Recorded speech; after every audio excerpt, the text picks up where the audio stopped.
Bonjour, mesdames et messieurs, bienvenue dans ce flash d'information. La journée mondiale de la lèpre est célébrée le 29 janvier de chaque année. En Côte d'Ivoire, la célébration a lieu ce 26 février à Issia, en présence du ministre de la Santé et de l'Hygiène publique, Raymond Goudou Kofi. Une célébration pour sensibiliser les populations, lutter contre l'oubli et mobiliser les générosités. Nous y reviendrons plus en détail. SIA 2017, le Salon international de l'agriculture de Paris en France, a ouvert ses portes hier matin et ce jusqu'au 5 mars prochain. Un salon qui réunit plus de 1000 exposants et plus de 600 000 visiteurs. La Côte d'Ivoire y est représentée avec une forte délégation conduite par le ministre de l'Agriculture et du Développement rural.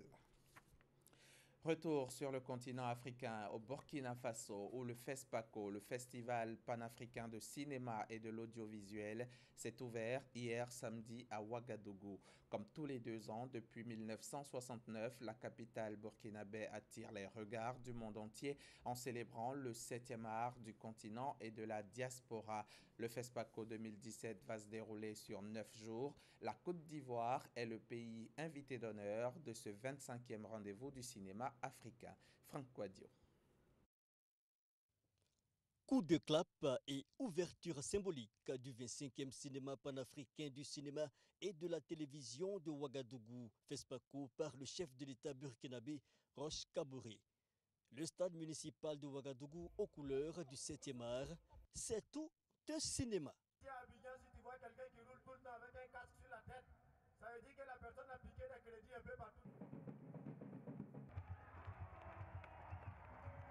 Une édition placée sous le signe de la formation au métier du cinéma et de l'audiovisuel, et cela a raison, mieux formé pour un cinéma compétitif et réaliste.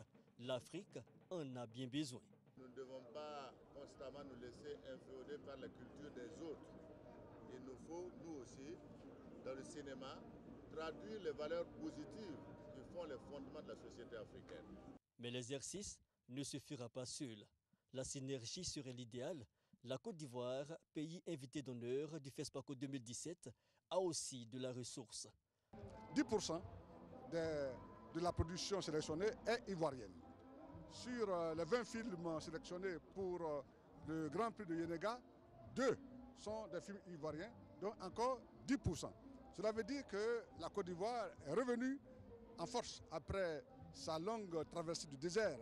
Et ceci pour suivre l'exemple du Burkina, puisque le Burkina a décidé de faire du cinéma une vraie industrie. La Côte d'Ivoire, second contingent donc, après les 18 films présentés par le pays organisateur. Le Burkina Faso, avec son programme de rénovation de 15 salles de cinéma à travers le pays. On ne peut pas réaliser un film américain plus qu'un Américain. On ne peut pas réaliser un film hindou plus qu'un Indien.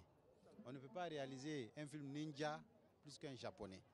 Il faut des films africains, des films qui puisent leur source dans les profondeurs de notre patrimoine. Le FESPACO est donc lancé. Cinéma et musique cohabitant bien, Alpha Blondy comme cerise sur le gâteau avant de mieux engager la réflexion sur l'avenir du cinéma africain.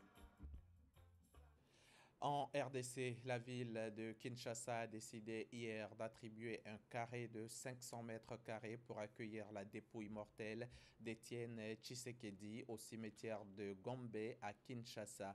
Le gouverneur de la ville de Kinshasa a donc finalement tranché en faveur de cette solution contre l'avis des responsables de l'UDPS qui avait demandé que l'opposant historique soit inhumé au siège de son parti à Limete.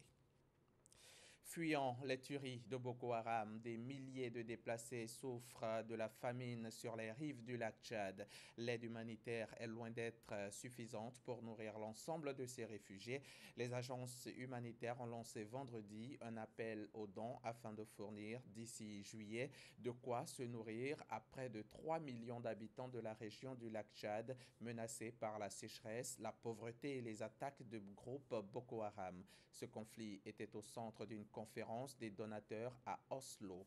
Les Nations Unies réclamaient une aide de 1,4 milliard d'euros pour cette seule année 2017, mais seuls 457 millions ont été promis.